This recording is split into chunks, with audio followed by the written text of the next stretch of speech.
They call it the Garbage River in Guatemala, clogged with plastic waste and sewage, eventually finding its way to the Atlantic Ocean. Plastic pollution is the world's resilient scourge, and it's growing, predicted to nearly triple in the next 15 years in our rivers, lakes, and oceans. It's accelerating climate change, decimating biodiversity, and threatening to pollute every corner of our planet.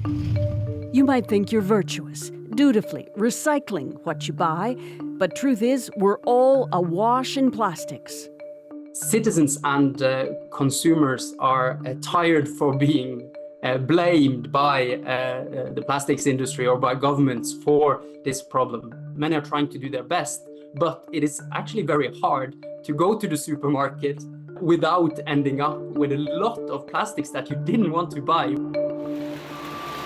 No matter our efforts, only 9% of plastic has ever been recycled. So with the problem piling up and up, why is it so hard to end plastic pollution? To try to answer that, we're here in Ottawa, where over 4,000 delegates from over 175 countries are trying to hammer out a binding global treaty to end plastic pollution. Stewards of this land. They're on deadline to get the treaty sealed by the end of this year. This process is really a once-in-a-generation opportunity to end plastic pollution. It's a historic process. The stakes are really high. It is so decided. 2 years ago, at a UN-brokered conference, they all agreed to try. There's been 3 sets of negotiations since. But the road to Ottawa has been littered with roadblocks. The big one, cutting back on plastic production. Should some types of plastic be banned? We don't believe that bans are a blanket answer. Isabelle Deschênes speaks for the chemistry and plastics industry in Canada.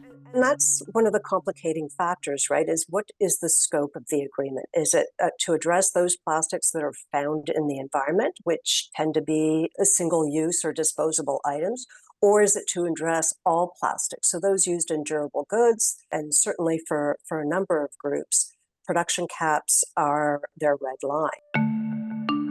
She's right, a red line for some oil-producing countries and for groups like Greenpeace. What we're looking for is a treaty that results in less plastic produced and less plastic used. Saudi Arabia, Iran, and Russia have really led the way in sort of pushing for a treaty that fails to address the problem. The fossil fuel industry is using plastics as a way to offset declines in energy and transportation as the world moves towards a low-carbon, fossil fuel-free future, and they're just flooding the world with plastics. Have you heard about our plastic warning? In Ottawa, on billboards and buildings, an ad campaign is drawing attention to the grave human costs of plastic pollution. What do you mean it's raining plastics? Thousands of tons of plastic are falling out of the atmosphere, which have been generated from other parts of the world or even here in Canada, and falling on Ottawans, and you're absorbing it through your skin, you're absorbing it as you breathe, it's falling on the food that you eat. Andrew Forrest is a multi-billionaire from Australia. His philanthropic company, Minderoo, is waging a war on plastics here in Ottawa to keep up pressure on negotiations, calling out fossil fuel interests.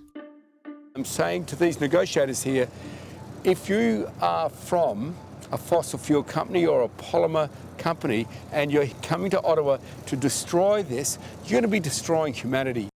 Forrest admits he's been a polluter, made his fortune in mining, then got a PhD in marine ecology and is using his influence and wealth to warn about the risks of too much plastic. We're not here to just decimate the world, and right now plastics are decimating the world, and we have to stand up to it.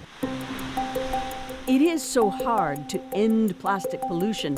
This isn't going to go smoothly. To get a treaty means a lot of tough negotiating on things like reducing single-use plastics, designing them for more reuse or recycling, mandatory or voluntary regulations, and how about bans or phase-outs? Do you think there's too much plastic?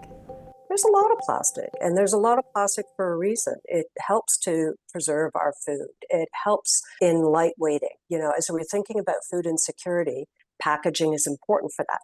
Can we work to redesign those packages and ensure that they use less of that product, they use more recycled content? Absolutely.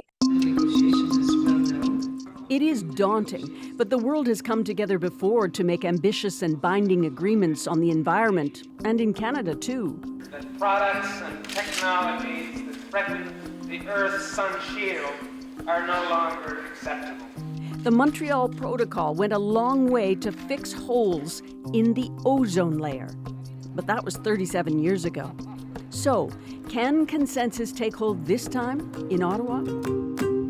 Is a huge risk that it will be watered down. The progressive countries need to be ready to take the political risk of pushing through, even if some individual countries will find this very uncomfortable and will protest. Canada has an important role now as hosts for this meeting. Plastic pollution is found in every corner of our planet. Environment and Climate Change Minister Stephen Guilbeault has invited the world to Ottawa. He's navigating around hard lines, he tells us, to find consensus. Are your negotiators going to go in and say Canada supports producing less plastic and we need that in the treaty? As a host country, I don't show up to these meetings and say, oh, yeah, this is the red line for Canada. Let's figure out, there are plastics we want to eliminate. Let's agree on that together rapidly. There are certain chemicals, additives that we know are harmful to humans, harmful to nature. Let's eliminate those right away. But I think it's very early on to be saying we're putting a cap on plastics. If there is progress here, one more session in November in Korea could begin to turn off the tap of the worst plastic pollution.